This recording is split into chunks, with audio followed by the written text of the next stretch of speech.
Walking out of the elevator, Gerald felt refreshed. Even the air was much better than usual. From beginning to end, he did not mention where his money came from. He didn't care about what Irene's family was thinking at all. As long as Gerald had money, this family would regret it. As for why he got so much money, it was not a big deal. Yes, just as Gerald thought, at this time in Irene's house, the whole family fell into silence. Mary covered her face and said with an extremely ugly expression, "He dared to hit me. It can't be settled like this, absolutely. Can't." In her heart, Gerald was still the same person he used to be. It would not change at all because he slapped her. "Mary, we ask Gerald to do us a favor. Your attitude is really bad. He is no longer Irene's husband," Mike complained. Now that Mary made a fuss, Gerald would probably not help Mike. Then Mike had to replace the logistics company, and the price would rise a lot. For his company, it was a huge loss. Mary gritted her teeth and said, "Look at Gerald. I don't know which rich woman has taken a fancy to him. That woman is really unlucky." Irene supported her. At this time, Irene felt a little complicated. She thought of that day when they divorced. When Gerald went to New Bank, the bank staff offered him the VIP seats. Then Gerald was with Kiera. They always went to the Marriott Hotel. After that, Gerald became the boss of Glory World. Before this, she always thought that this was just a coincidence, but now, she felt that it might not be. After all, the change in Gerald's temperament in this period of time was obvious. She felt that in the past, even if Gerald divorced, he would not be able to raise his head in front of them, let alone roar at them and even slap Mary. Of course, it was meaningless to think about all this now. They had already divorced, and Gerald would never change his mind. At this time, Gerald hummed a song and walked out of the building. Beep. At this time, his phone suddenly rang. Gerald looked at it. It was an unfamiliar number. Gerald answered the phone. On the other side of the line, a slightly strange voice sounded, "Guess who I am?" Gerald said speechlessly, "Ems. Herman." Audrey curled her lips and said, "Boring. How could you know it was me? Come out." "Okay." Gerald was slightly speechless. He knew what Audrey was thinking. This woman was just so curious. She was very curious as to why Bradley would be so obedient to Gerald. Moreover, after Gerald and Audrey got to know each other, Audrey showed her real self. The first time they met, she was like a goddess. Then she seemed to change greatly, especially when she was drunk. Gerald said, "Audrey, are you not going to work? Your father only has you as his daughter. You have to learn how to manage a company. Otherwise, no one will take over his company in the future. It's none of your business. I will take you to see the beauty," Audrey said with a grin. Ads by Pub Future. Gerald's eyes lit up. "Beauty. I don't care if girls are beautiful. I just want to have fun with you guys. Send me the address." Audrey spat, hung up the phone, and then sent a message to Gerald. After Gerald received the message, a hint of anticipation appeared on his face as he walked out. Of course, the other reason why he was willing to go out was to ensure Audrey's safety. After all, she was Blood Lotus target now. Blood Lotus was a very strange organization. They were a group of killers. In the top 10 of the assassin rankings in the underground world, they had 3. It was strong. However, they never accepted the task of killing someone. The job of this organization was to use all kinds of methods to force or negotiate so that some rich people in the world could join their organization. Gerald left. He chose to take the subway to go there. After taking a few steps toward the subway station, Gerald revealed a smile on his lips. He turned around and looked. Behind him, there were 2 young men following him. Gerald had probably guessed who did this. It was either Adriel or Matthew. The people he had offended recently were only these 2 people who would do such a thing. He didn't pay much attention to it and took the subway to his destination. The destination was a very tall office building. When Gerald arrived, he looked up and saw the words, "Forever Group," written at the top. Gerald was stunned. Wasn't this Bradley's company? It seemed that Audrey planned to bring him to their company. He had the urge to run away. At this time, he suddenly noticed that in front of this building, there was a large group of people setting up something. There were already many people watching at the door. What? The confession of love? Gerald was surprised. Yes, from the layout of the scene, it was clearly a large confession scene.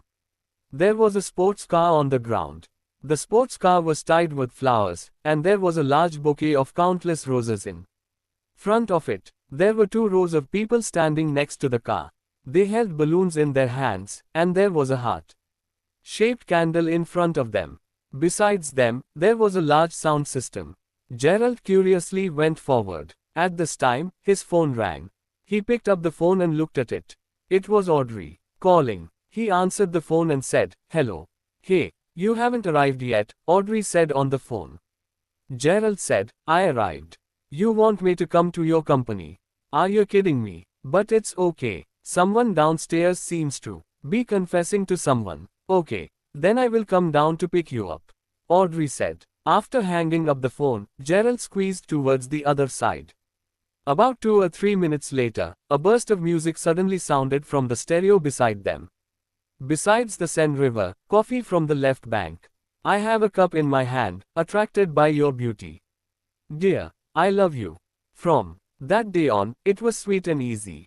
The voice resounded throughout the entire business building, and more people gathered at the entrance. Gerald thought to himself, really? They really spent a lot of effort on this. The guy is rich. A girl was suddenly pushed out of the doorway. Gerald thought, the female lead has appeared. But when he looked over, he was stunned. The person pushed out was actually Audrey. What is going on? Gerald was surprised. At this time, Audrey's face was slightly red, and she seemed a little embarrassed under the gaze of so many people. Unlike when she was facing Gerald, she was now just like the first time Gerald had seen her at the Marriott Hotel. Her expression was slightly cold. At the same time, she looked around, as if she was looking for someone. Interesting. I'll record a video for her. Gerald took out his phone and started recording. He squeezed into the front of the crowd, raising his phone as he began to cheer with the crowd. Audrey saw Gerald soon. When she saw Gerald holding his phone with excitement, she couldn't help but roll her eyes. At that moment, the car door was suddenly pushed open, followed by a handsome young man wearing sunglasses. The young man was holding a bouquet of expensive roses in his hand and walking out of the car with a smile. After he got out of the car, 7 or 8 men in suits immediately followed behind him. The people standing on both sides loosened their hands, and the balloons rose at the same time. The young man was holding a microphone and singing along with the music. It looked very romantic. This man was tall and handsome. More importantly, he was rich. Most women would definitely not refuse such a confession. After the song was finished, the man walked to Audrey. Audrey's face had already turned red. She glared and said, "Fletcher, what are you doing? Don't make me embarrassed." Fletcher ignored her. He held the rose in his hand, then knelt on one knee, and raised the rose. He said, "Be my girlfriend." The moment he knelt down, the group of people behind him all knelt down at the same time. They put their hands together and looked like they were praying. Gerald glanced at it and was speechless. Till he found an acquaintance among the kneeling crowd. It was Matthew with a bloody nose and a swollen face. "Be his girlfriend. Be his girlfriend. Be his girlfriend." In the crowd, a large group of people booed. Gerald also roared with the crowd. "Be my girlfriend." At this time, Fletcher became excited and shouted loudly, "No." Amidst the shouts, Audrey's slightly cold voice of rejection sounded. People around immediately quieted down. Everyone looked strangely at Audrey. The girls, who were watching, were particularly confused. They wanted to run over and stand in Audrey's position. Fletcher frowned and said, "Why? I have been chasing after you for 5 years. Audrey said indifferently, "I have a boyfriend, so don't bother me in the future." Fletcher said indifferently, "I don't believe it. I have sent away any man who approaches you. How can you have a boyfriend?" Gerald was surprised. This guy was domineering. Audrey looked coldly at him and said, "He is here." "What?" Fletcher's eyes flashed with a cold light. Then, he smiled and said, "You are lying." At this time, Audrey walked down the stairs. Step by step, she walked towards Gerald, who was holding his phone. Then she turned and looked at Fletcher. She said, "It's him." "What?" At this moment, everyone at the scene looked at Gerald at the same time. Gerald was stunned. He held his phone and looked at Audrey. At this time, Gerald finally understood why Audrey had called him over. Audrey was not asking Gerald to come over to play but to use him to achieve her own goal. It was clear that the process of this love confession had been arranged for a long time. Audrey probably heard it from upstairs. Then, she called Gerald and asked him to come over and help her. Gerald cursed in his heart and wanted to run away. But now, everyone was looking at Gerald. Matthew, who was kneeling on the ground, was also looking at Gerald. When Matthew saw Gerald, he was slightly stunned. Then, Matthew snapped, "Why is this guy also here? Isn't he Kira's boyfriend?" Then, Matthew's eyes lit up again. "Then it seems that I guessed right. He is Kira's fake boyfriend. But why was Decker so submissive in front of him at the bar yesterday? What is his relationship with Bradley?" At this time, Matthew thought of many possibilities, but he did not speak. Matthew thought he could use Fletcher to teach Gerald a lesson. On the other side, Audrey directly held Gerald's arm. Gerald wanted to break free and run away, but Audrey held him tightly. At the same time, she said to Gerald in a low voice, "You have helped Kira before. You must help me this time. I don't want to help you at all." Gerald curled his lips. When Fletcher saw Audrey holding Gerald's hand, he felt very unhappy. He stood up with a long face and looked at Gerald. Gerald coughed and said, "I am not her boyfriend. Don't misunderstand us. I have nothing to do with her." However, it was clear that Fletcher did not believe Gerald.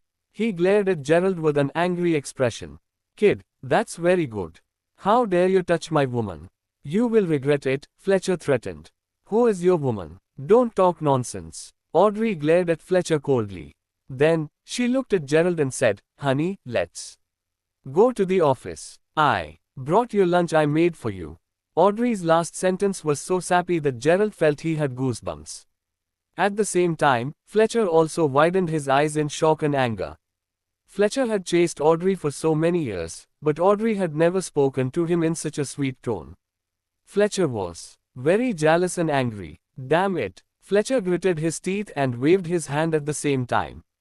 The next moment, several people behind Fletcher went up and surrounded Gerald. Audrey's eyes turned cold. "Fletcher, do you want to hit us in front of our company? As long as this boy breaks up with you now, I guarantee that he can leave safely," Fletcher said angrily. Gerald was speechless. He felt that Fletcher was completely an idiot. Gerald had already explained it, but Fletcher didn't listen to him at all. "What are you all doing? Do you want to lose your job?" At this time, a slightly dignified voice sounded. Bradley in a suit walked out from the entrance of the office building. He frowned and asked Fletcher, "Fletcher, are you here to make trouble?" Fletcher gritted his teeth. He looked at Bradley and said, "Mr. Herman, you said that I could chase Audrey, so I came. But Audrey, ad's by pub future, said that she already had a boyfriend. Look, is this kind of loser worthy of Audrey?" Bradley was slightly stunned. Then, he looked at Audrey and Gerald. Gerald shrugged helplessly at Bradley. A hint of surprise flashed through Bradley's eyes. Then, he looked at Fletcher and said, "I said others could chase Audrey, but you are not included. Hurry up and go away. Or I will ask the security guards to drive you away." "Mr. Herman." Fletcher's expression changed slightly. "Don't call me. Hurry up and go away," Bradley said. Then, he looked at the onlookers and snapped, "Why are you still standing there? Don't you have to work?" Those people quickly left. Then, Bradley said to Fletcher, "Didn't you hear that? Audrey already has a boyfriend. Don't come for her again in the future. Audrey, come upstairs with me." A smile appeared on Audrey's face. But she quickly put on a cold face again. Then, she held Gerald's arm and walked toward the office building. Gerald was speechless. It seemed that he had to be Audrey's boyfriend this time.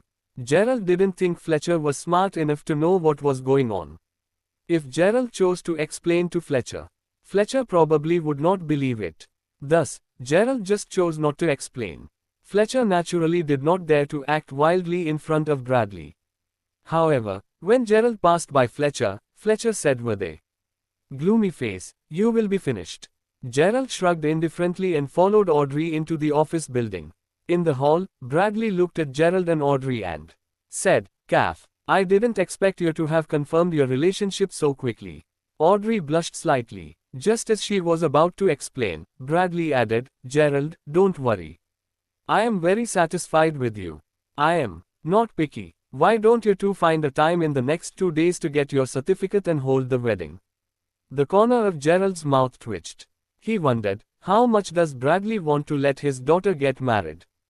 "Dad." Audrey's face was flushed. She hurriedly let go of Gerald's arm and said, "What nonsense are you talking about?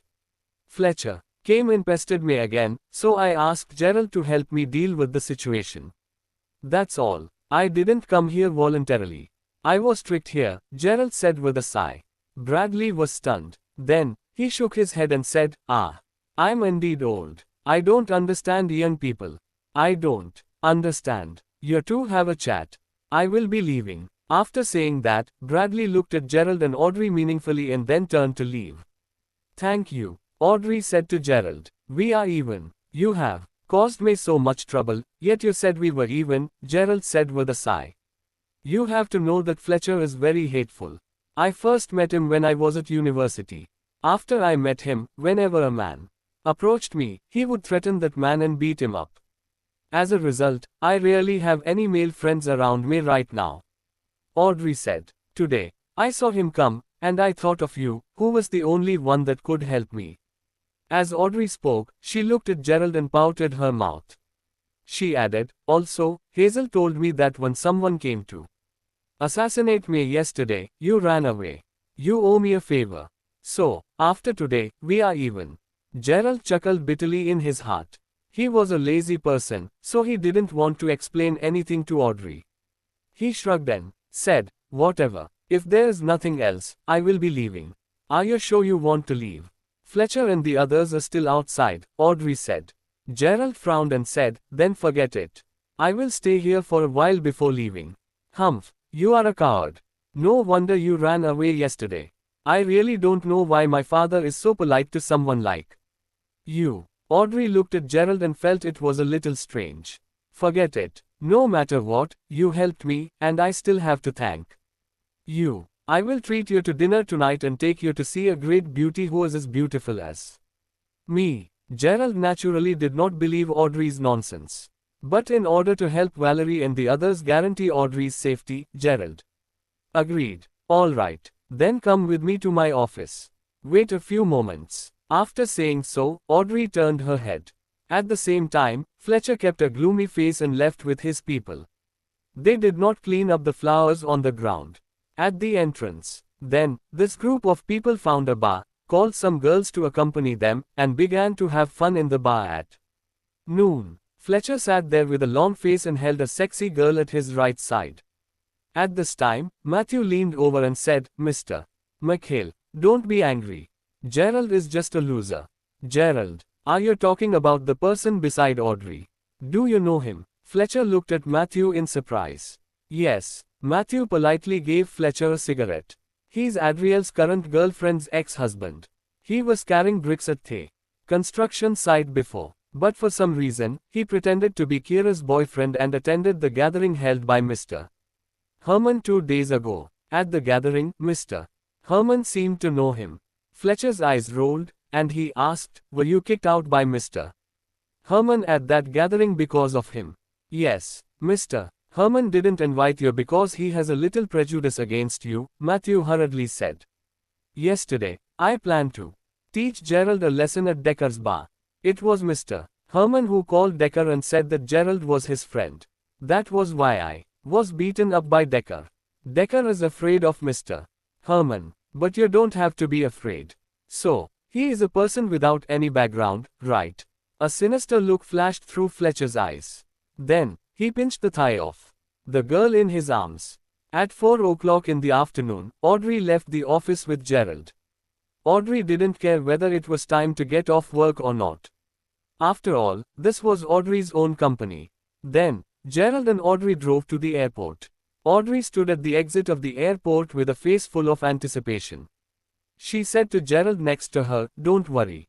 I will definitely not disappoint you." My senior sister and I used to be called the two campus belles of California State University in Sacramento. Gerald thought of something and asked, "You used to be a student at California State University in Sacramento?" "Yes, you were too," Audrey asked in surprise. "But I don't think so. Students who graduated from California State University wouldn't go to the construction site to move bricks." The corner of Gerald's mouth twitched. He did not explain anything. Sacramento was just his hometown. Not long after, people walked out of the exit of the airport one after another. Audrey waved in one direction. At this time, Gerald saw a person, and his gaze quickly locked onto her. It was a woman in a red dress. When she came out of the exit, she attracted the attention of countless men. She wore a pair of sunglasses and was about 5.6 feet tall. Her sexy figure was vividly outlined under the tight red dress. She was really a stunner. She seemed to be used to being looked at by the crowd, so she ignored everyone. She dragged her suitcase and passed through the crowd. The corner of Gerald's mouth curled up, and he sneered, "It seems that Lincoln's death made Franklin panic. Red Rose actually came to Los Angeles." "Gerald, what are you looking at? Hurry up. Let me introduce you," Audrey said. Gerald withdrew his gaze and turned around. Then, he saw two women and one man in front of him. When Gerald's gaze landed on them, they also saw Gerald. The eyes of both sides changed slightly. Then, the three people in front of Gerald blurted out at the same time, "It's you." At the exit of the airport, the three people looked at Gerald with different expressions. The man had a hint of ridicule on his face. It was a kind of disdain. Beside him stood a girl wearing a pair of long boots. She looked capable. Now, she had a long face as if she was angry. The other woman had long hair and wore a white dress. She looked cold and looked at Gerald with a complicated expression on her face. There was a bit of hatred and a bit of astonishment in her expression. "Doreen, you know Gerald?" Audrey asked Doreen Cowsey in surprise. Doreen did not speak, but the man next to her said in a weird tone, "Of course, we do. He is the son of the Kenneth family in Sacramento." Hearing this, Audrey looked at Gerald in surprise. The Kenneth family in Sacramento was the top family in the country. If Gerald was a member of the Kenneth family, it would make sense for Bradley to be polite to him. However, Audrey was still confused. She had asked someone to investigate Gerald's past. Before, Gerald was just an ordinary construction worker. Did the people of the Kenneth family need to go to work at the construction site? Did Gerald go there to experience a new life? At this time, the man spoke again. 9 years ago, he was an influential figure in Sacramento. As for his reputation, Gerald frowned deeply. This matter was related to why Gerald entered the night watch. Gerald came from the Kenneth family in Sacramento, but his family was only a branch of the big family. Of course, he was a part of the Kenneth family anyway, and his family was also considered rich. Moreover, Gerald's grades were quite good at that time, and he was valued by the elders of his family. But when Gerald was 18 years old, there was an accident. That accident was a shame that would follow Gerald forever, and it almost sent Gerald to prison. But at that time, Gerald was fooled by an old man and brought to the night watch. However, in the eyes of people in Sacramento and the Kenneth family, Gerald was already in prison. Gerald knew two people among the three in front of him. Doreen was Gerald's high school classmate. They also entered the same college. However, Gerald dropped out not long after he attended school. This man was someone Gerald knew from college.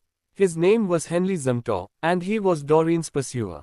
When Gerald was still a student, because he and Doreen were close, Henry had always disliked Gerald. During his college days, Henry even found someone to bully Gerald. At that time, Gerald had not yet entered the night watch and knew nothing about martial arts. Thus, it was difficult for him to fight back. At that time, Doreen seemed to be not very interested in Henry. Gerald also did not expect that after 9 years, Doreen and Henry had come to Los Angeles together. As for Doreen, Gerald had also had a crush on her in the past. After all, Doreen was indeed very beautiful. Gerald and Doreen had known each other since junior high school, but Gerald had never revealed his feelings for Doreen. Ads by Pub Future. Doreen's family background was very good, and she was a proud girl. It was a coincidence that Gerald was able to get close to her. When Gerald disappeared from Sacramento, everyone thought that he had been imprisoned.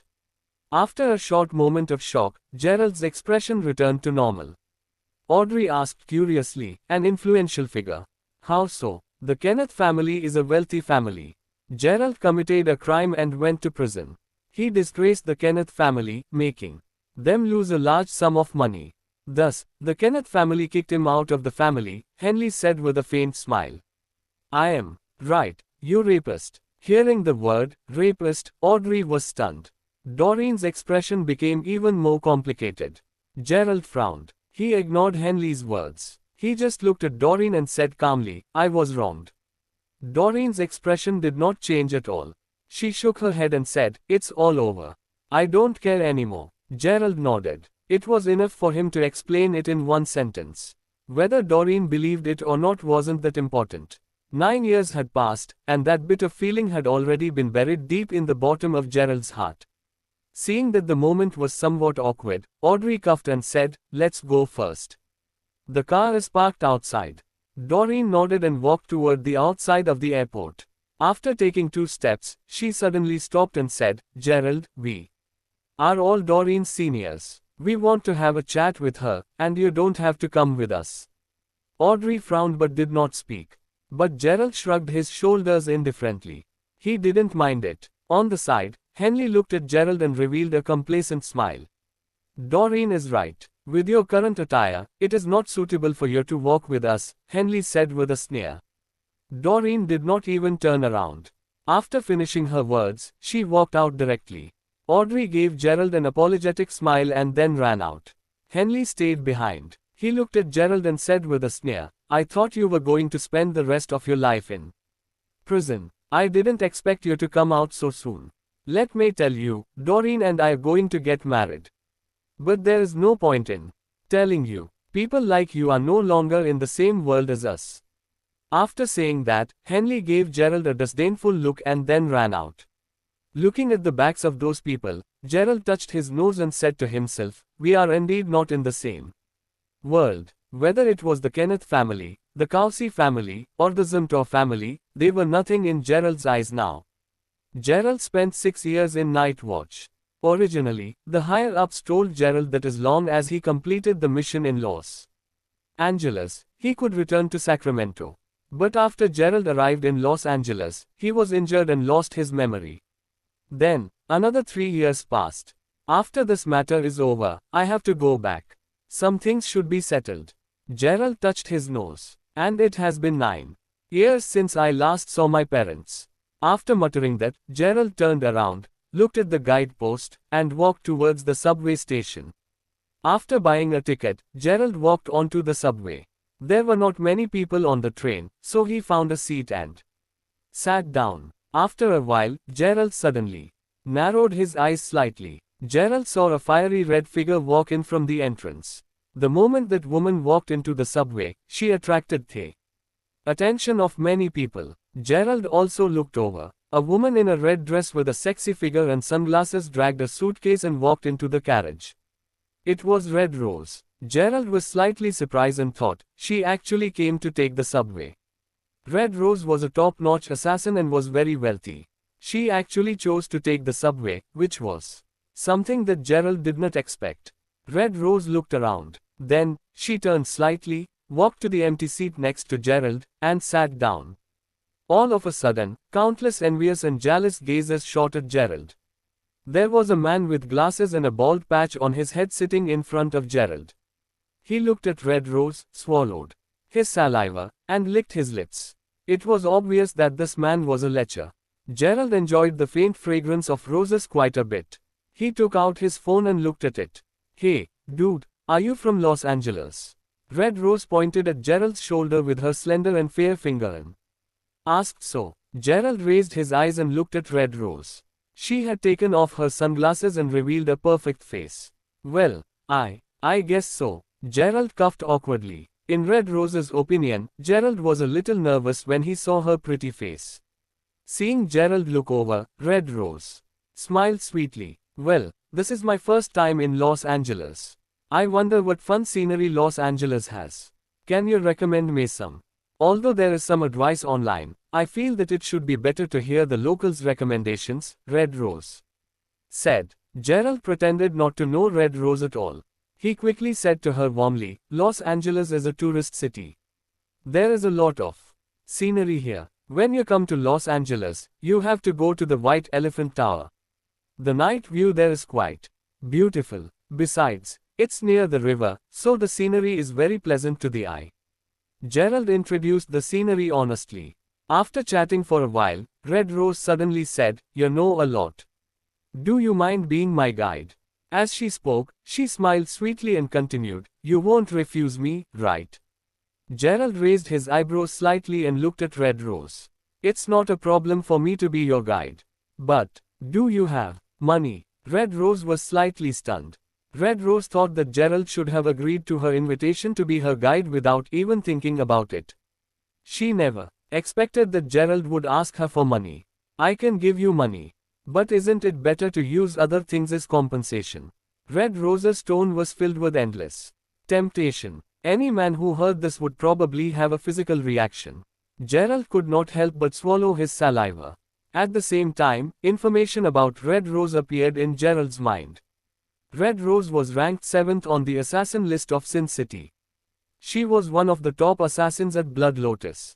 Red Rose became famous after killing a chief, and her strength was probably equivalent to Watchman number 15 to Watchman no. 30. Her private life was a little chaotic, and she was keen to hook up with some young and strong men. Obviously, Gerald had just become Red Rose's new target. Seeing Gerald's reaction, Red Rose slightly raised her lips. Apparently, she was very satisfied with his reaction. How is it? Red Rose once again leaned her body and got closer to Gerald. Gerald felt that his arm touched her soft skin. Red Rose didn't think that Gerald would reject her. Gerald let out a breath and said, Okay. Okay. Gerald's voice carried a trace of anticipation. After hearing Gerald's reply, Red Rose was slightly stunned. Then, the smile slowly disappeared from her face. There was no temptation in her tone. She said indifferently, Forget it. I'll play by myself. Gerald was dumbfounded. He thought, what the hell is going on? At this time, Red Rose said indifferently, Humph, a man like you is too boring. As Red Rose said this, she put on her sunglasses and looked away. She thought that there was no challenge in hooking up with a man like Gerald. Red Rose's private life was chaotic, and she was a sort of masochist. Red Rose did not want the kind of man that she could hook up with easily. She wanted some challenge and preferred the men who would reject her. Looking at Gerald's somewhat hesitant expression, Red Rose revealed a trace of a disdainful smile. Red Rose enjoyed this feeling very much. She liked to seduce a man, making him think that it was easy to get her. Then, she would refuse that man decisively. Gerald noticed Red Rose's smile. He cursed in his heart, what a fucking. She is really a psycho. Red Rose obviously had no intention of chatting with Gerald anymore. She had already put on her sunglasses and began to look at her mobile phone. Seeing this, Gerald cursed in his heart, this woman just tricked me just now, and she is also an assassin from Blood Lotus. If there were not so many people here, I would have killed her already. At the same time, Gerald glanced at Red Rose and sneered in his heart, since you have come to Los Angeles, I will let you fall into my hands sooner or later. When the time comes, I will be able to torture you at my will. Of course, in Red Rose's eyes, Gerald's eyes were filled with desire and unwillingness. The disdainful smile on her lips became even wider. The subway slowly moved forward. At the same time, Audrey was driving a car and taking Doreen and the others to have a meal. Audrey said with curiosity, By the way, why did you say Gerald was a rapist? I don't think he looks like one. Moreover, he saved my father's life. My father is very grateful to him. 9 years ago, he asked Doreen's cousin to come out for a meal and then drugged her. Then, he raped Doreen's cousin. Henley snorted. If he likes Doreen's cousin, he can just chase her directly. However, he used such a despicable method to get her. Doreen is so good to her cousin. Audrey You should stay away from him in the future. Audrey was shocked. She looked at Doreen and asked, Doreen, is this true? After Doreen got in the car, she did not say a word. She kept looking outside the window. When she heard Audrey's words, she nodded slightly. This kind of person should be locked up in prison for a lifetime. Who knows which woman he will attack after he comes out? Henley kept saying. He also knows that he can't return to Sacramento. After he was released from prison, he came to Los Angeles. Oh, by the way, how did you meet him, Audrey? Does he work in your company? Audrey felt a little complicated in her heart. She shook her head and said, no. I knew him by coincidence. He used to work at a construction site. He did something like carrying bricks. Ads by Pub Future. Carrying bricks. Henley burst out laughing. Haha, that's right. After staying in prison for a few years, he doesn't know anything. He can only do this kind of physical work after getting out. When Doreen heard this, she frowned slightly. No one knew what she was thinking. Henley continued, it's best if you don't contact him again in the future.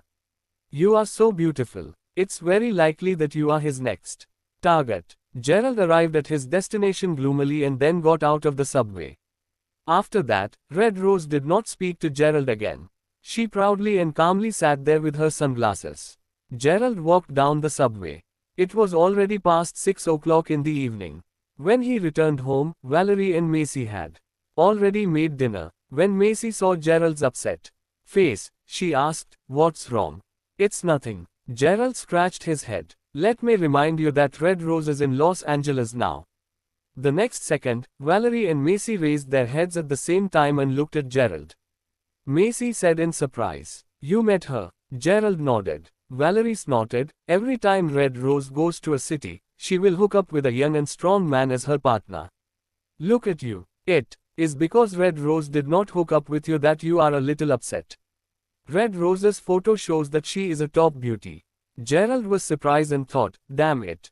How does she know that? Gerald said guiltily, how is that possible? You are the only one in my heart, Drive. Manning. I am upset because of something else. Valerie glanced at Gerald, while Macy asked Gerald, then what is that? Well, I met my former classmate in Sacramento. It's Doreen. You should know something about my past, Gerald said. Valerie was stunned. Valerie knew about Gerald's past. When she heard this, her expression changed. Did she say anything about you? She didn't say anything. It was just that the jerk next to her kept talking. Gerald was a little speechless when thinking of this. He said, at that time, Audrey and I went together. Audrey also misunderstood something. It is likely that it is impossible to protect her in secret in the future. Valerie pondered for a moment and did not express any more opinions. She looked at Macy and said, let's eat. Valerie lowered her head and said, you can't always bear this guilt. You didn't do it. Anyway, you don't have to go back to the night watch for the time being. After the matter in Los Angeles is over, you can go back to Sacramento and settle that matter. Gerald felt a little warm in his heart and said, I knew that you still care about me. Valerie ignored Gerald. After dinner, she and Macy went out. Gerald slept until 10 o'clock the next day. He was woken up by a phone call from Tyrone. Hello. Gerald picked up the phone. What's wrong? Come to the company. A woman broke into the company. Just now, she made a fuss at the entrance of the company and said that she was your mother-in-law. She said she had half of the company's shares.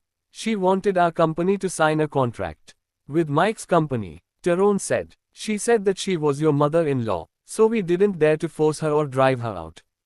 Gerald was dumbfounded. He did not expect that Mary was so shameless that she would have run to the company to make a fuss. He thought Mary was really a shrew. Is she still making a fuss? Gerald asked. Vivian has stabilized her. She is now sitting in my office, Tyrone said with a sigh. Gerald nodded. He got up and washed up. Then, he took a taxi and rushed to the company. It was quite normal in the company now. But when Gerald showed up in the company, many people secretly looked at him with different expressions. This was the first time Gerald had shown up in the company as a boss. Some people took the initiative to greet Gerald and called him boss. Gerald smiled back. Soon, he arrived at Tyrone's office. Tyrone stood there and saw Gerald coming over. He smiled bitterly and said, "Your mother-in-law is not a pushover. It's fine. I'll deal with her. Sorry that this matter has caused trouble for you guys," Gerald said. "This bit of trouble is nothing. Speaking of which, I didn't expect you to be able to form a relationship with Bradley. With the business he gave us, our company's value will definitely double this year," Tyrone said with a smile. He didn't care much about Mary, who was still in the office. Indeed, Tyrone was a little envious. Tyrone ran the largest logistics company in Los Angeles, and he also wanted to build a relationship with Bradley's company. But he had never succeeded. However, as soon as Gerald came to Tyrone's company, Bradley took the initiative to call and send Tyrone a terrible amount of business. Gerald smiled and said, "This is nothing. You go ahead and do your work. I will deal with that woman." As Gerald spoke, he pushed open the door. Inside the room, Mary was sitting on Tyrone's office chair with her hands on her hips. Mike and Vivian were also sitting on the sofa next to Mary. Seeing Gerald walk in, Mary rolled her eyes at Gerald and said, "Humph. Gerald, I've checked it. This company belongs to you and Irene, so Irene also has half of the shares. You must sign a contract with me and my brother. We also need to get dividends." Mary's tone was very tough. She looked at Gerald and said, "Also, you slapped me yesterday, and you have to compensate me." Mike also said, "That's right. Gerald, you can't be so ungrateful. You and Irene have been married for 3 years, and your life was saved by her father. Although you have divorced, I think you are still responsible for taking care of us. One have met shameless people before, but I have never met such a shameless person as you." Gerald looked at Mary with a half smile. "I bought this company after I divorced her. It has nothing to do with Irene or you. It has nothing to do with us. If you don't give the shares to us today, I won't leave. In the future, I will come to your company to make trouble every day," Mary said with a sneer. Gerald took a breath and glanced coldly at Mary. Then, he turned his head and shouted, "Security." Soon, a few security guards in security uniforms ran in. Mary glared at Gerald and said, "What do you want to do? My daughter has half of your company's shares. You won't get any good if we go to court in the future. Hey, if you guys dare to touch me, you won't be able to keep working here anymore." Gerald looked at Mary indifferently and said to those security guards, "Drive her out." Gerald didn't want to waste his time talking nonsense with Mary, who was just a shrew. "Gerald, don't go too far. No matter what, they have saved your life," Mike hurriedly said. "Drive this person out too." Gerald pointed at Mike. Mike's expression changed. Mike and the other 2 people had originally thought even if they couldn't get the shares, they could at least get the signed contract. They thought that Gerald would compromise because he still cared about his reputation. However, they never expected Gerald to be so impatient to even talk with them. Then, Gerald's gaze slowly fell on Vivian. Vivian couldn't help but tremble a little. Then, Gerald said lightly, "You should also pack up your things and find a new job. Our company won't use you anymore." Vivian's face suddenly turned pale. Vivian was very beautiful. Usually, she was very proud in front of ordinary people because of her appearance. However, she was born into an ordinary family. Although Vivian wanted to hook up with some man born with a silver spoon, she was a little conservative deep inside. Vivian looked down on these ordinary men, and yet she had not met a man born with a silver spoon. Vivian was just a very ordinary office worker. In Los Angeles, Glory World was not a top company in scale. It was a relatively large company with assets of over $16 million, which surpassed many other companies. And the employees' treatment at Glory World was quite good. Since Gerald became the owner of Glory World, Vivian had been worried that she would be fired. However, Gerald had never mentioned it these days. Gerald wanted to be tolerant of her at first. As long as Vivian worked well, it did not matter to Gerald. After all, Gerald did not often come to the office. However, Gerald was clear on how Mary and Mike came to the company. It must be Vivian who brought them in. Moreover, this time, the reason why Mary came to make a fuss was very likely that their entire family had discussed it yesterday. Gerald had never seen such shameless people like the Bennett family. Therefore, he wanted to completely cut ties with this family. Then Vivian did not need to be kept in the company. As she heard Gerald's words, Vivian's pretty face immediately paled. If she lost this job, it would be quite difficult for her to find another job that was on par with this one. Vivian gritted her teeth and then sneered, "Gerald, don't think that you're great just because you have a bit of money. Who cares about this job? Adriel will introduce me to a job 10 times better than this one here." Gerald didn't answer her. He turned and walked out of the office. Mary was still yelling in the corridor. "Gerald, you are an ingrate. Everyone, look at your big boss. He is an ingrate. He divorced my daughter without giving her a penny, and we saved his life. When he got rich, he went bad." Mary was dragged by the security guards, but she kept shouting. Mary and Mike were dragged downstairs directly. Many passers-by stopped to look on. Trevin was also in the crowd. He couldn't stand it anymore, so he stood out and scolded, "Aren't you ashamed to say that? Gerald is an ingrate. It's true that your husband saved Gerald and married your daughter to him. Previously, Gerald lost his memory because of the injury, and he didn't even remember the password to his bank card. However, to support you and your daughter, Gerald has spent 365 days a year without rest working at the construction site over the past 3 years. And your daughter cheated on Gerald in marriage. She hooked up with a rich man and immediately dumped Gerald. The house that Gerald worked hard to buy was under your daughter's name, and you drove him out without ads by Pub Future. Mercy." Trevin raised his voice and continued to shout, "He doesn't even have a penny on him. Now he has got his memories back. He remembers that he used to be very rich. When you knew he bought this company, you came to ask for money. How shameless you are." Trevin glared at Mary. The security guard subconsciously stopped in his tracks. When the onlookers heard this, they all frowned. "What a family. She seems to be Vivian's aunt. I saw Vivian bringing them in previously. Vivian, the one from the Human Resources Department. She is not a good person either. With her a little good looking, she is ambiguous with many men in the office. Perhaps none of this family is a good person." Gerald happened to come down from upstairs with Vivian behind him in hatred. When Vivian heard this, her expression changed slightly. When Mary heard Trevin say this, her face turned gloomy. She glared at Trevin and cursed, "Who are you? What do you know about our family? Why are you here and talking nonsense? I just can't stand it. You are really shameless." Trevin squinted at Mary. Mary's face became gloomier. Then she began to roar again. "Drag her out." Gerald walked down and said calmly. The security guards dragged Mary and Mike out. As for what Mary had roared, Gerald didn't care.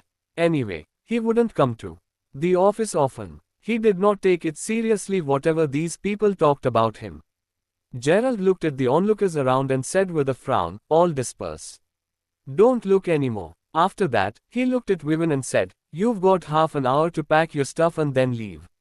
By the way, go back and pass my words to your entire family." Speaking of this, Gerald's tone suddenly became cold. "I've been out of patience. Don't mess with me in the future. Otherwise, I will take back that house, too."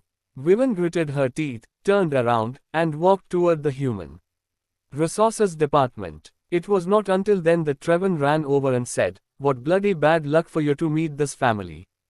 Gerald smiled at him and said, "Why did you come to the office? Didn't Liam just take the operation? I called my sister to come over from the countryside.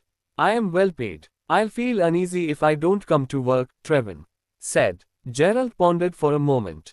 In fact, he wanted to bring Trevin back to the night watch. Trevin's morals and characters were both excellent. The only problem was that Trevin was a little old. Beep, beep, beep. Just then, Gerald's phone rang. He looked at Trevin and said, "Okay, you go ahead. I have to take this." "All right. After Liam is discharged from the hospital, I'll treat you to dinner." "Gerald, I owe you a big favor.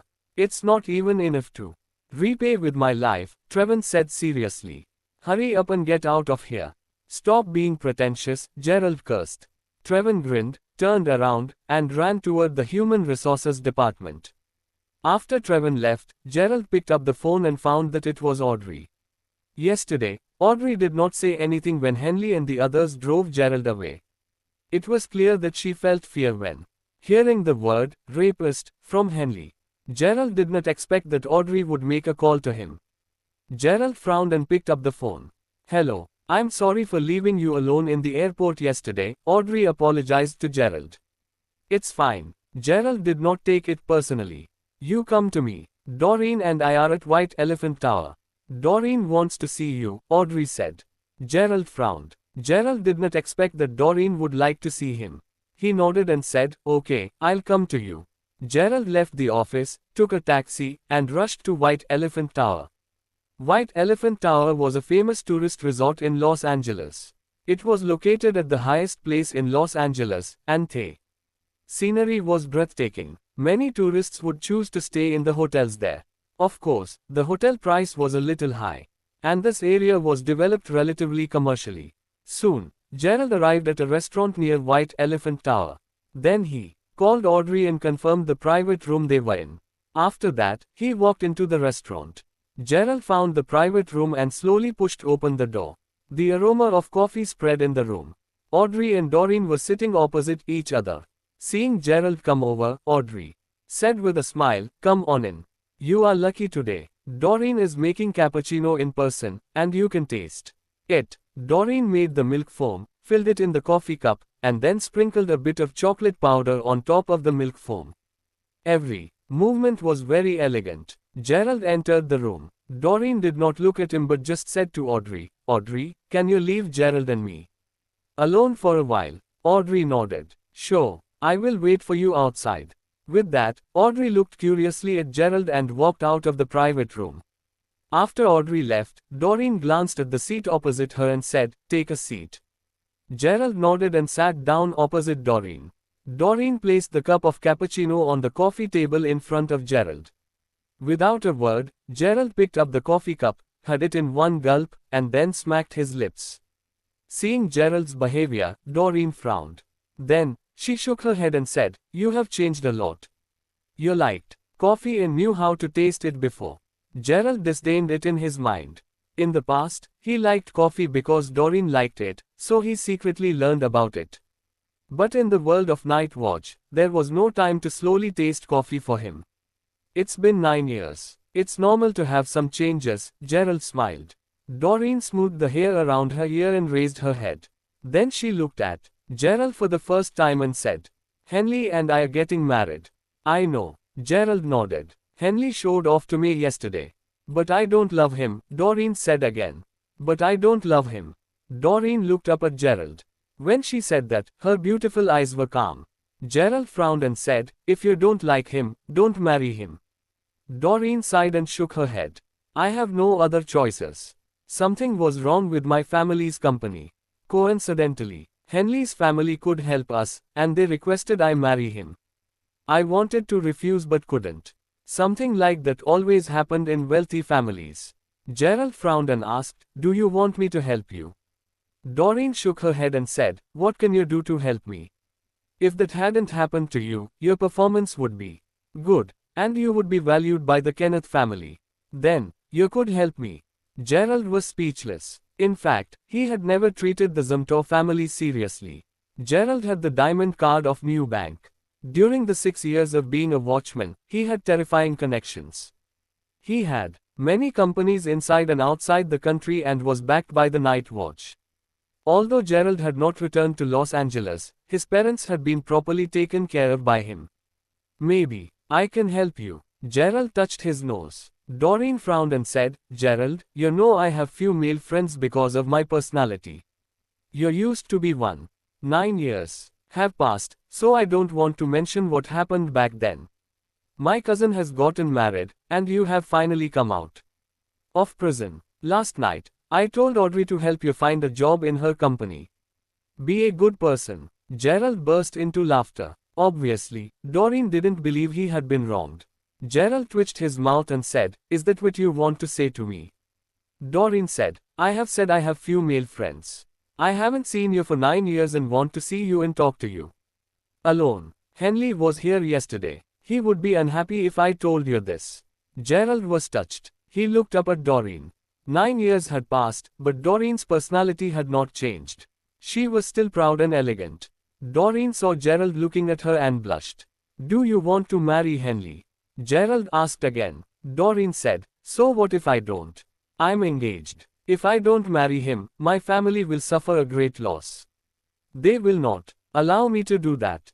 Gerald smiled and said, I see. Ads by Pub Future. Doreen frowned and shook her head when she heard Gerald's words. She did not think Gerald could do anything. She shook her head and said toward the door, Audrey, come in. Audrey walked in. She said with a smile, your chatting is so brief. Doreen nodded and stood up. We have to go back.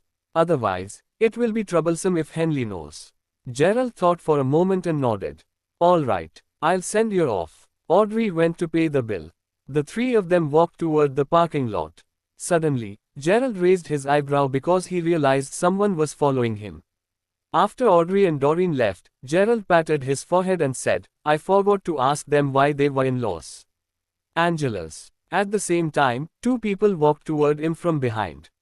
One of them stepped forward and patted Gerald on the shoulder. What is the matter? Gerald asked calmly. The man looked at Gerald and said peacefully, Mr.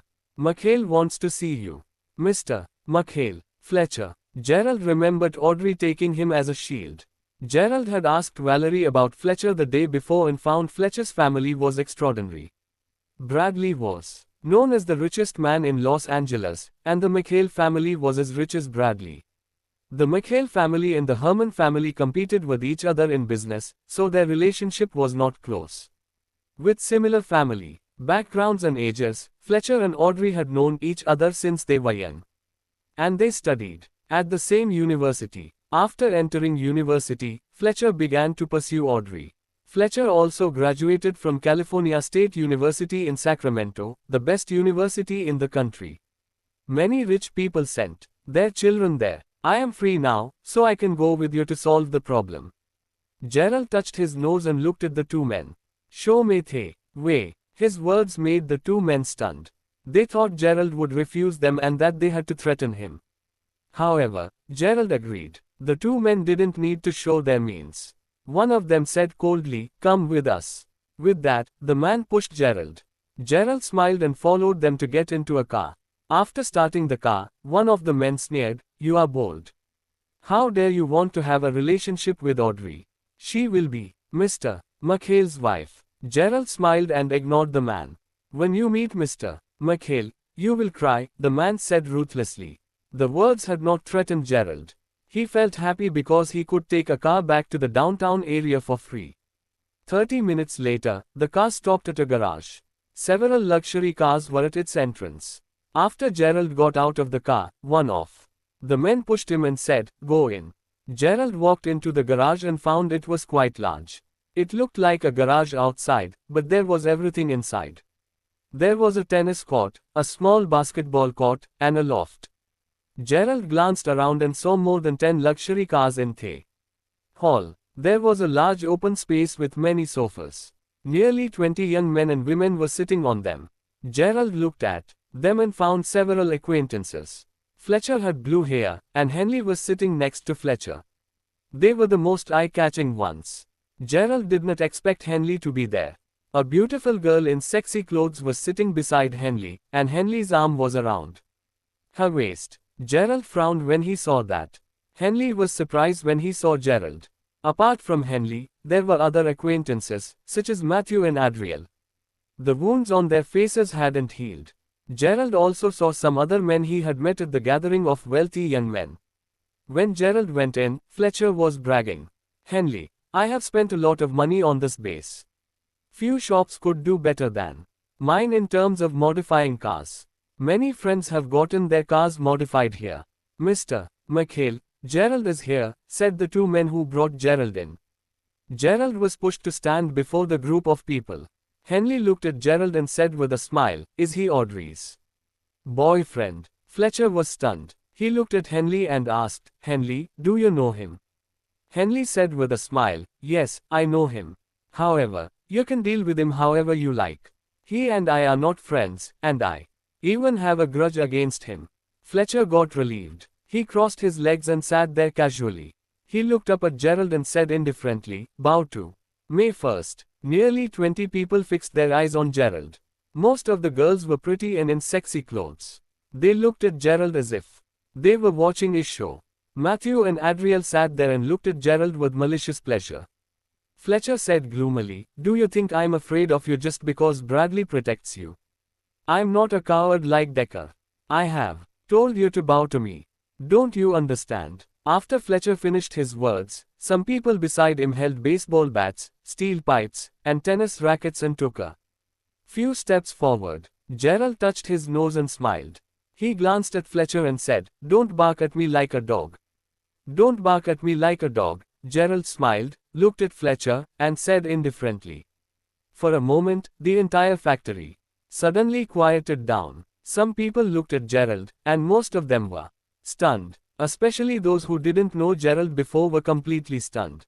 This place was Fletcher's private place. These girls were often called over to have fun. They were just here to drink with the rich kids. Of course, that included sex. They could get very generous tips from it. After coming here so many times, they had seen too many people being brought into Fletcher's place. Some of them would be beaten up. Others would be sent to the hospital and bedridden for months. No matter who it was, when they came to this factory and faced Fletcher, they all looked submissive.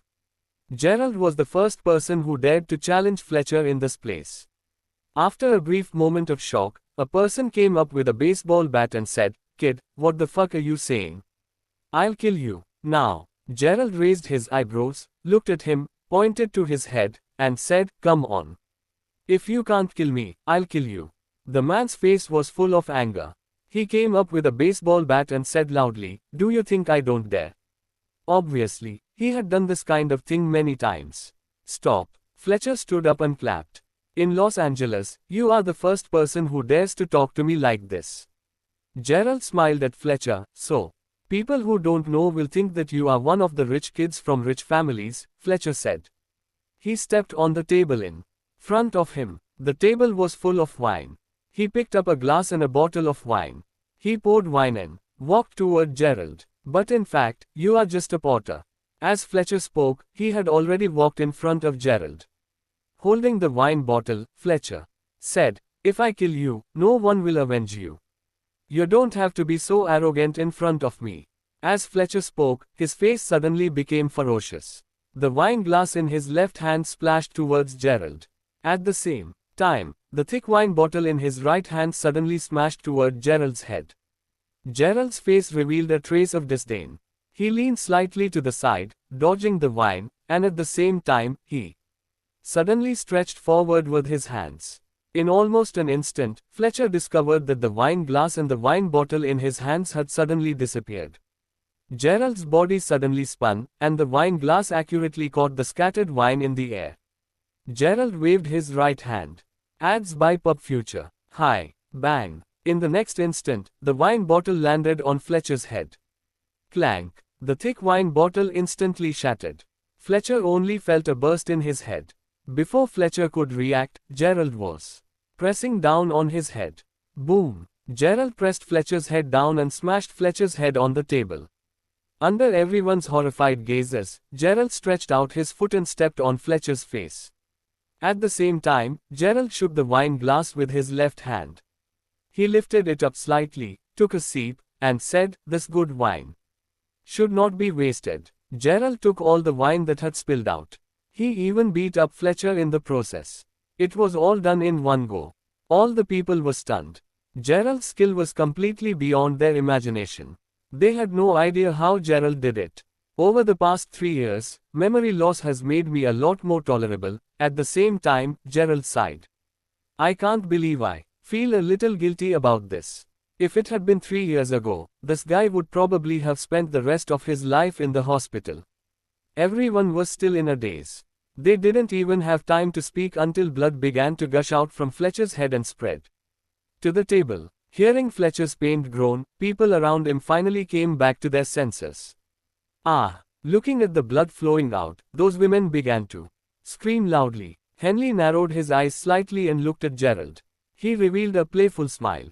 Beside him, someone shouted, "Kid, hurry up and let go. Do you want to leave here alive?" As he spoke, a person brandished his baseball bat and rushed over. Gerald sneered, his right foot stepping on Fletcher's face. Ah! Fletcher's scream became louder. The person who rushed to the front did not dare to continue rushing forward. Gerald revealed a trace of a disdainful smile. Then, he looked down at Fletcher and said, "There's a wound. I'll disinfect it for you." "What are you doing? Stop!" Fletcher cried out in alarm. However, Gerald clearly had no intention of paying attention to him.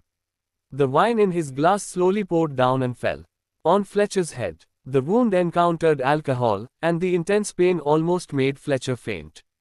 "Ah! Ah! Ah!" he screamed loudly. The people beside him were all terrified. Especially Adriel and Matthew. Both of them couldn't help but take a step back from the sofa, their bodies trembling slightly. It was so ruthless. Gerald was so ruthless. They had always looked down on Gerald and thought that Gerald had no background and could be fooled by them. But now it seemed that Gerald was not afraid of them, and Gerald's ruthlessness made their hearts tremble. If Gerald had dealt with them like this before, they would have suffered a lot. There were more than 20 people, but no one dared to step forward at that moment. Henley still narrowed his eyes. He was the one who was relatively calm among all of them. He crossed his legs and smiled.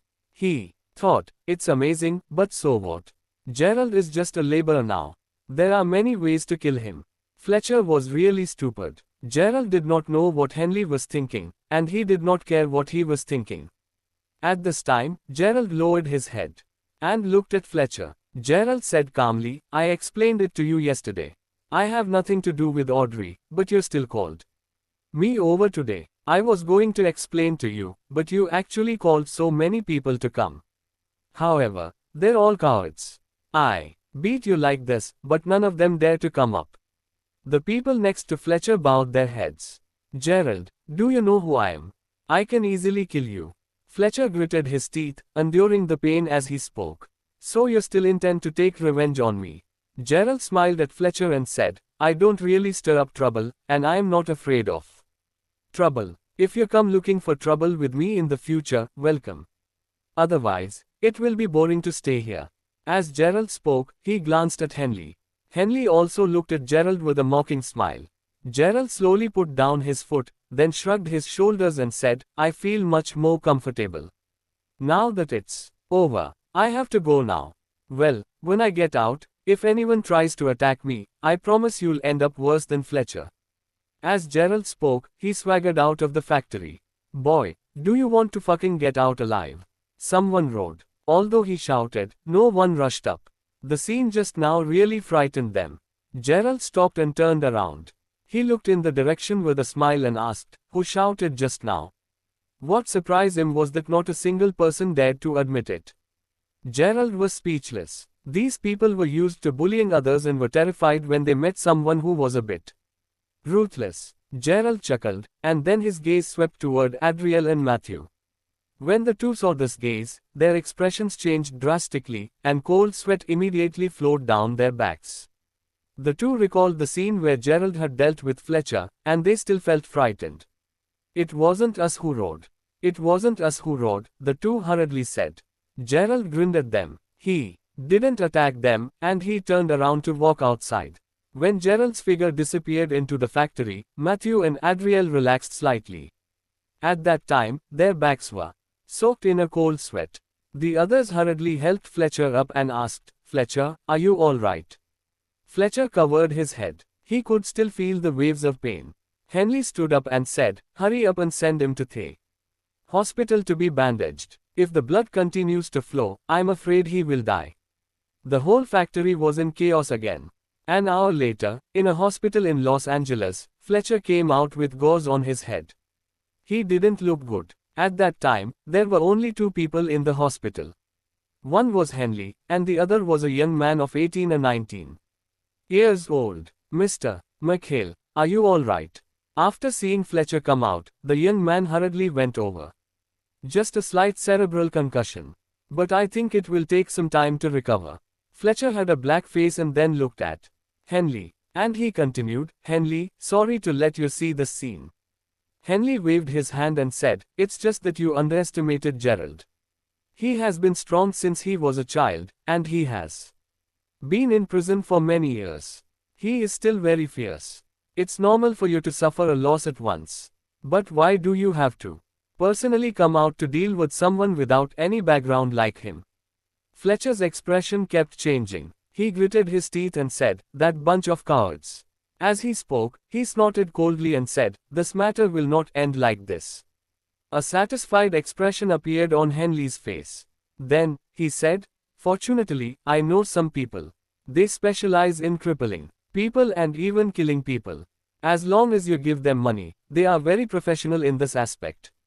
Fletcher's expression changed. "Thank you for your introduction. But there are such people in Los Angeles." Quote, "At the same time, Matthew and Adriel sat in a coffee shop by the riverside of Los Angeles. They didn't speak and remained very silent. Although they were born into rich families, they were just ordinary. They relied on money to bully some people with weak ads by pub future personalities. They enjoyed it very much, but compared to Fletcher, who was a top rich guy in Los Angeles, they were nothing." Just now, Gerald's ruthlessness had frightened them. They thought back to how Gerald had threatened them at Marriott Hotel. They hadn't thought much of it at that time. But after Fletcher's matter, they had no choice but to consider it. Matthew looked at Adriel and said, "Adriel, Gerald had nothing to lose. He's also especially ruthless. I can tell that he has fighting skills from what he did just now." And didn't Henley just say that? This guy had committed a crime in the past and had been in prison for a few years. If this kind of person is provoked and goes crazy, we will still lose out even if we fight fiercely with him. He's just a person who does hard labor. Perhaps with Bradley's relationship, this guy will go to work at Bradley's place someday. So, it won't be worth it to fight him anyway. When he said this, he looked at Adriel again and continued, "And last time when I was talking about Irene, this guy was very angry. I'm afraid he had some thoughts about Irene." Right. In their opinion, Gerald had worked hard for Irene for 3 years. If not for true love, he wouldn't have been able to last this long. He would even leave the house with nothing on his body when they broke up. He was a flatterer. Adriel's expression kept changing. He then took out his cell phone and dialed a number. "Hello, new bank. I am Adriel. I am your silver card client. Here's the thing. I used my bank card to buy some funds last time. Now, I need those funds to be transferred back to me." After chatting for a while, he exhaled and called Irene. Very quickly, Irene picked up the call and said, "Hey, darling, you're finally willing to call me. I'm at home. Where are we going on a date today?" Adriel said coldly, "I'm just telling you, let's break up. I'll take the car away later, and I'll transfer the funds back to my account." "What?" On the other side of the line, Irene suddenly changed her expression. "What do you mean? What happened?" "It's nothing. I just talked to my parents about you. They said that your family background is too low, and you just want my family's money. So we are not the right people for each other," Adriel said calmly. "By the way, we've been together for so long. And you are not willing to spend the night with me outside. I think you are playing with me." Adriel was adept at breaking up. He had dated countless girlfriends over the years. Irene was dumbfounded. She hurriedly said, "Adriel, don't be like this. I love you. I'm willing to spend the night with you. How about I don't go home tonight?" Adriel swallowed his saliva, but when he thought of the scene just now, he shook his head again and said, "Forget it, I won't delay your happiness with others any longer. Let's end up here. You park the car in the garage, and I'll come to pick it up tomorrow. I have a spare key here." After that, he hung up the call without waiting for Irene to speak. In Irene's home in Cherry Garden, she was sitting in the living room watching TV. After hanging up the call, she hurriedly called again. But she found that the line had been occupied, and it was obvious that her phone number had been blocked.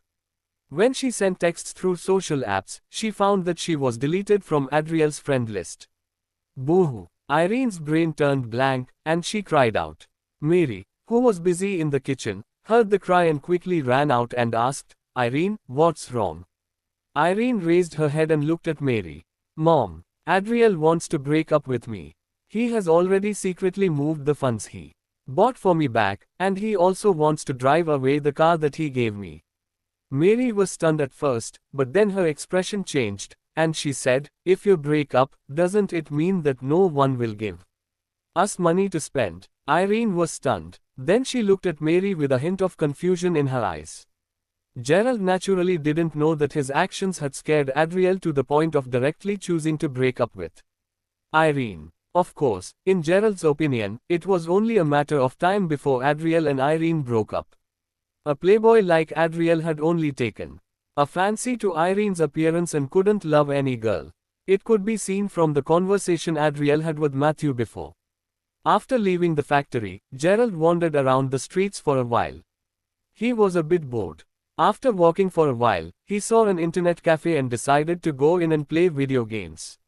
When he arrived at the bar, he just took out his identity card and was about to check in.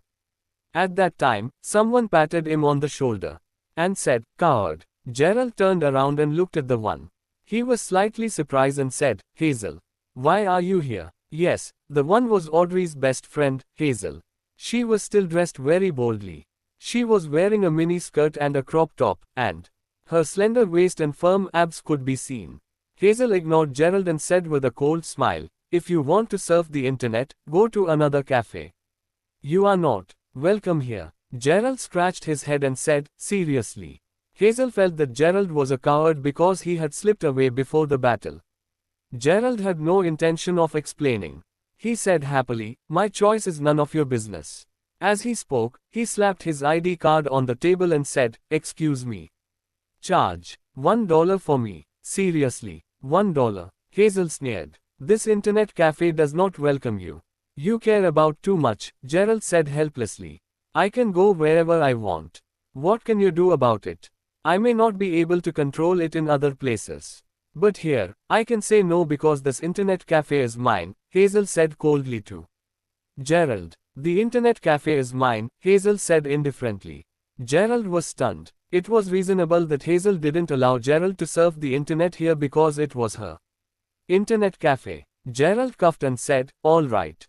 Then I'll go. Also, stay away from Audrey," Hazel snorted coldly. "As long as I see you by her side, I will beat you up every time I see you." Gerald turned his head and raised his eyebrows slightly. Hazel's fighting skills were not bad. She had practiced fighting since she was a child, but her skills were nothing in front of Gerald. Gerald shrugged indifferently and planned to walk towards the door. Bang! At this time, there was a loud sound. Gerald was surprised and looked at the door. At the door, several people were approaching. Upstairs, the leading man was Decker of Radiance Bar. A bald middle-aged man with a swollen face and a bandaged arm was beside him. Gerald was slightly surprised. He did not leave but walked to the empty seat next to him. He pulled out a chair and sat down. While looking at a good show, Hazel saw Gerald's expression and snorted coldly. Then she looked at Decker without fear. "Hazel, you have guts," Decker sneered. The person behind him walked in. He kicked away whatever he saw on the way. It was obvious that they were here to pick up a fight. "Don't kick around. If you need a cup of coffee or a computer to surf the internet, just give me your card. Otherwise, get out." Hazel snorted without being too afraid. She just stood there. Decker looked at Hazel and sneered. He asked the middle-aged man next to him, "It was this girl, right?" The bald middle-aged man nodded and said, "That's right." Hazel looked at the middle-aged man and frowned slightly. "Hazel, I am polite to you when you are a customer in my bar. And I always give you a discount," Decker sneered. "But, Mr. Croak is my uncle's guest. I think you should know very well what kind of person my uncle is. Mr. Croak was drinking in my bar. Why did you beat him up? If you don't give me an explanation today, I'm afraid this internet cafe of yours won't be able to open again." Decker looked at ads by Pub Future. "Hazel." Hazel sneered, "This old fellow tried to touch me. Why are you blaming me?" Decker glanced at Hazel and said with a sneer, "You wear such sexy clothes to go to the bar every day. Isn't it just for people to see? Isn't it just to hook up with handsome guys? You can tease men. How couldn't men tease you?" Gerald nodded in agreement and thought, "That sounds reasonable." Hazel sneered, "He asked me to drink. I rejected him, but he touched me. That was why I beat him." The middle-aged man stood there and snorted, "Decker, do as you see fit." Decker looked at the middle-aged man with fear. Then he looked at Hazel and said, "Who cares why you did it? In short, you beat Mr. Croak, and this matter will not end. Mr. Herman will have to be polite to Mr. Croak if he is here." Gerald looked at the middle-aged man in surprise. It could be seen that this man was probably the same as Decker's uncle. The man used to be a gangster, and Gerald could feel the ruthlessness in his body. Gerald looked at the man up and down, and the corners of his mouth slightly curved up. Hazel frowned and said, "Then what do you want to do?" "I'll compensate you." Gerald was surprised. He did not expect Hazel to admit defeat with her character. It was obvious that no one dared provoke Decker's uncle-in-laws. "Angela's. Compensate. Are we short of money?" Decker looked at Hazel and said, "One night. You accompany Mr. Croak for one night. This matter can be over. Otherwise, your internet cafe and your father's boxing gym will not be able to continue." Hazel's expression suddenly turned ugly. She gritted her teeth as she looked at Decker and said, "No way."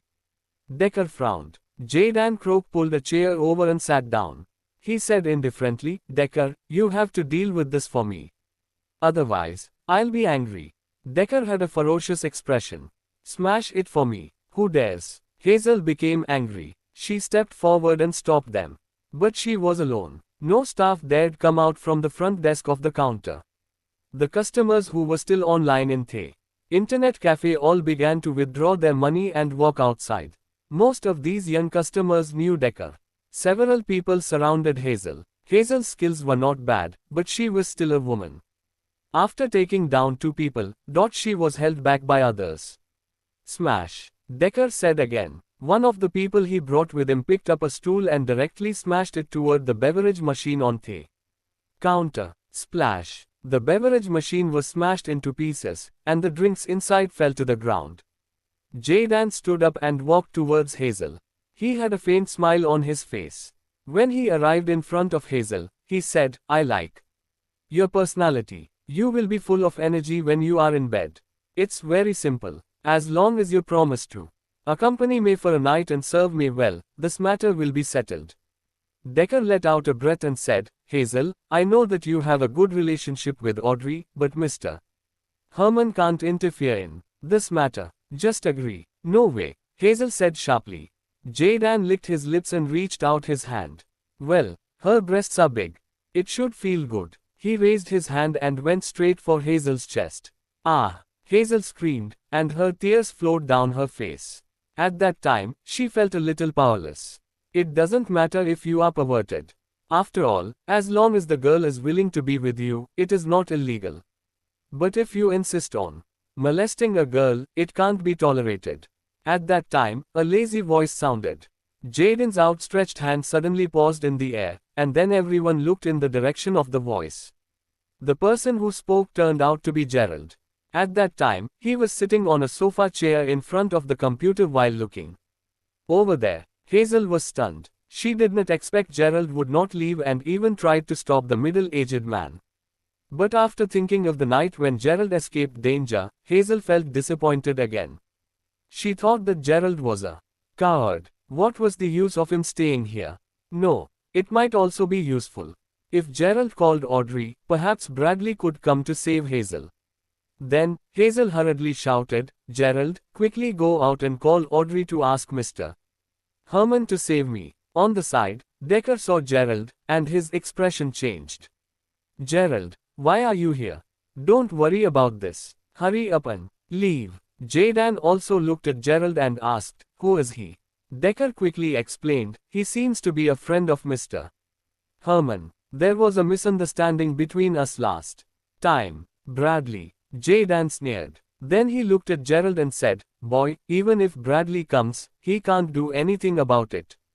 This girl beat me first. I want her to pay the price. It's reasonable. You should get out of here quickly. Don't make trouble here." Gerald stood up with a smile. He blinked at Hazel and then walked toward Jaden step by step. He looked at Decker and said, "I will take care of this matter."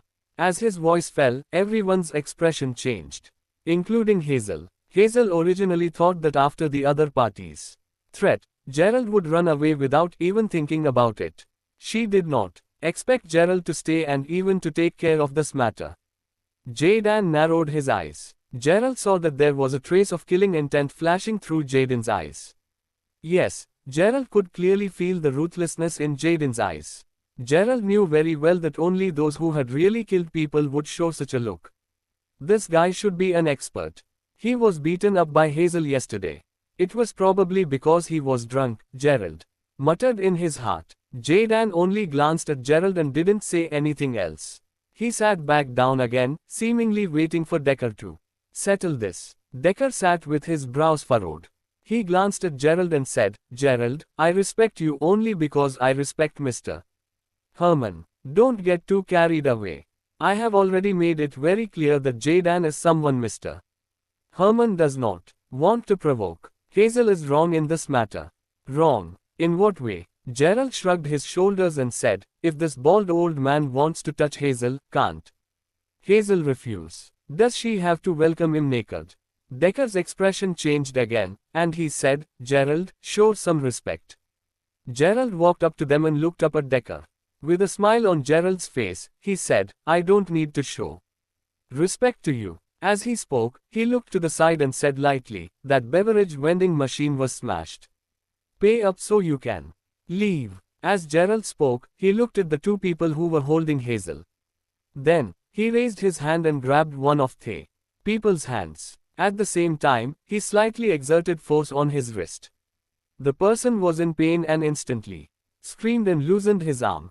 After Hazel broke free from one person, she quickly turned around and used her knee cover to press against the other person's lower abdomen. That person screamed and squatted down while holding his stomach.